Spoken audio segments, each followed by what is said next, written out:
Hello everyone, welcome back to your channel Civil Sorted. आज की इस वीडियो में मैं बात करूंगा brick calculation for a room. पहले मैंने एक वीडियो बना रखी है, पर वो सिर्फ एक वॉल के लिए थी। और कई बार ऐसा होता है कि वॉल के अंदर कोई डोर विंडो भी होता है, तो इसलिए मैंने पूरे रूम की करके भी दिखा दी है आपको इस वीडियो में। तो चलिए शुरू करते हैं। पहले तो हमारे को चाहिए होगा साइज ऑफ रूम क्या है। अब जैसे कि आप इस फिगर से देख सकते हैं, इस फिगर के अंदर जो ये फिगर है मेरा, इसके अंदर लेंथ है मेरी 8 मीटर, ब्रेथ है मेरी 5 मीटर, हाइट है 3 मीटर। हाइट तो इसमें दिखा नहीं रखी है, पर हाइट हम जनरली एक फ्लोर की लेते हैं।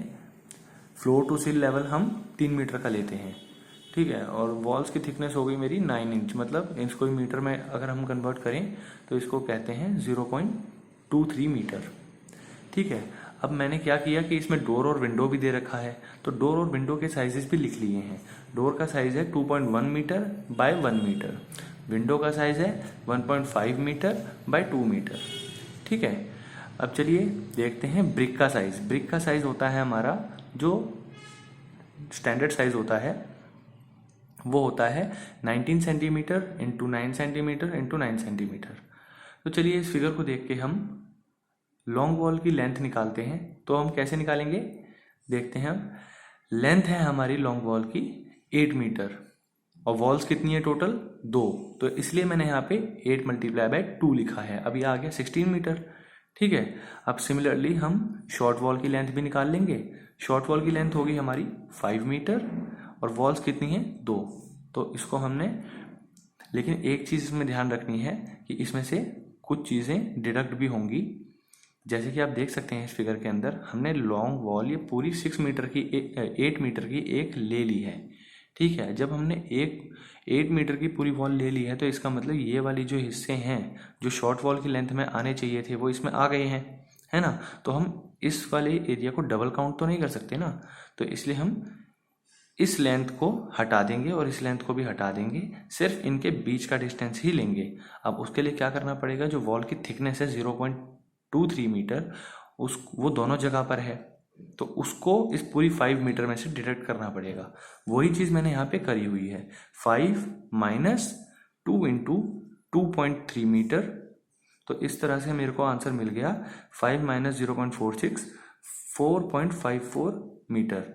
अब शॉर्ट वॉल हमारे पास 2 है, ठीक है, तो इसलिए मैंने इसको यहाँ पे मल्टीप्लाई बाय 2 करके 9.08 मीटर, ये हमारी लेंथ आ गई शॉर्ट वॉल की, ठीक है। अब हम निकालेंगे volume of long wall. Volume of long wall निकालने के लिए हमारे को length into breadth into height करना पड़ेगा।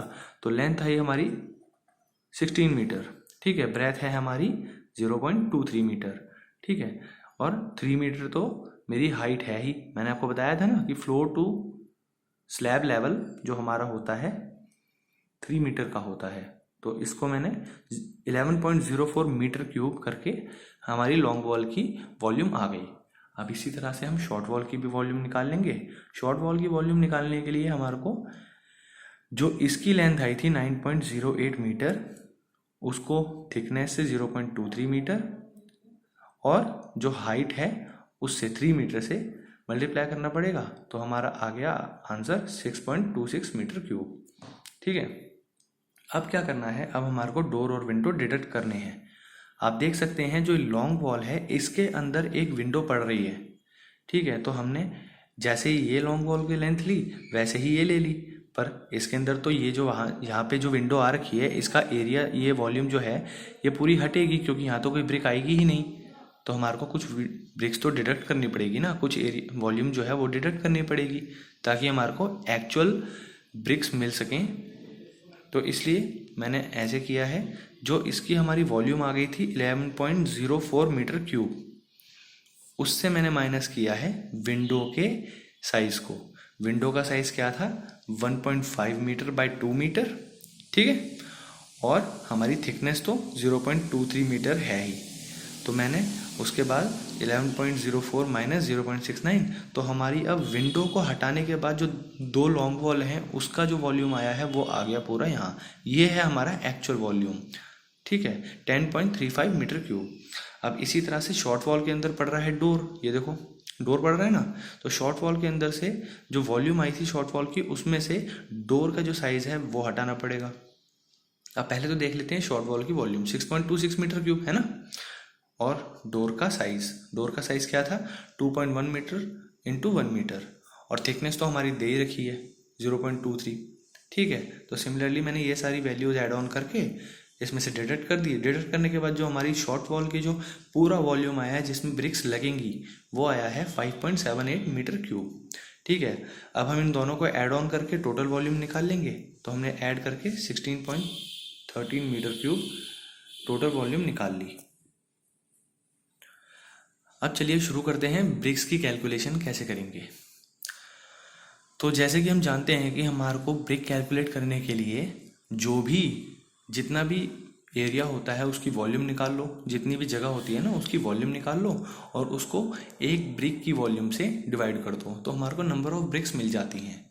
लेकिन एक चीज़ और याद रखनी होती है, जैसे कि मैंने आपको पहले भी बता रखा है कि हर डायमेंशन में, जैसे कि ब्रिक की जो डायमेंशन दे रखी थी 19 इंटू 9 सेंटीमीटर इंटू 9 सेंटीमीटर, उसके अंदर 1-1 सेंटीमीटर बढ़ाया जाएगा, क्योंकि ब्रिक के हर तरफ मोटार आता है और मोटार कम से कम हम लेते हैं 1 सेंटीमीटर थिकनेस का।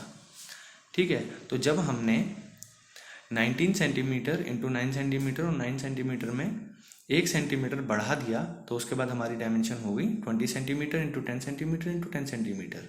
ठीक है, अब हम डिवाइड करेंगे रूम के वॉल्यूम को एक ब्रिक के वॉल्यूम से। तो रूम का हमारा वॉल्यूम आया था 16.13 मीटर क्यूब, और जो हमारा ये आया है वॉल्यूम, इसको हमने मीटर में कन्वर्ट कर रखा है। जैसे कि 20 सेंटीमीटर है तो ये 0.2 मीटर हो गया, 10 सेंटीमीटर हो गया हमारा 0.1 मीटर। ठीक है, इस तरह से हमने 0.02 निकाला, 0.002, और इसको वॉल्यूम ऑफ रूम से डिवाइड करके हमारी ब्रिक्स आ गई 8065 ब्रिक्स हमारे को लगेंगी इतने डायमेंशन के रूम को बनाने में, वो भी विंडोज़ और डोर को डिडक्ट करने के बाद। ठीक है, अब कई बार ऐसा हो जाता है कि जब हम ब्रिक्स मंगाते हैं तो हम काउंट से तो मंगाते हैं कि पूरा काउंट कर लिया हमने, एस्टिमेशन निकाल लिया पूरा कि कितने ब्रिक्स चाहिए, पर कुछ ब्रिक्स उसमें से हमेशा कुछ ना कुछ ब्रिक्स क्रैक निकलती हैं, कुछ लाते वक्त टूट जाती हैं, कुछ रखते वक्त टूट जाती हैं, तो उसके लिए हमारे को 5% एक्स्ट्रा रखना चाहिए फॉर सेफ साइड। ठीक है, सेफ साइड रखेंगे तो हमारे को at the time of construction problem नहीं होगी, उसी को हम यूज़ कर पाएंगे। ठीक है, अब मैंने 5% ले लिया है 8065 का, तो ये हमारा आ गया 403.25 विच इज़ अप्रॉक्सीमेटली 404। ठीक है, तो हमारा टोटल ब्रिक आ गया 8065 प्लस 404 विच इज़ 8469। तो एक डायमेंशन जो मैंने बताई थी आपको, उस डायमेंशन के रूम को बनाने में 8469 ब्रिक्स का यूज़ होगा। इसी तरह से आप किसी भी डायमेंशन के रूम की कैलकुलेशन कर सकते हैं by deducting doors and window dimensions. अगर आपको ये वीडियो अच्छी लगी हो तो इस वीडियो को लाइक करें, शेयर करें, और ऐसी मोर नॉलेजेबल वीडियोस के लिए मेरे चैनल को सब्सक्राइब करें। मिलते हैं नेक्स्ट वीडियो में एक नए टॉपिक के साथ। Civil Sorted, signing out.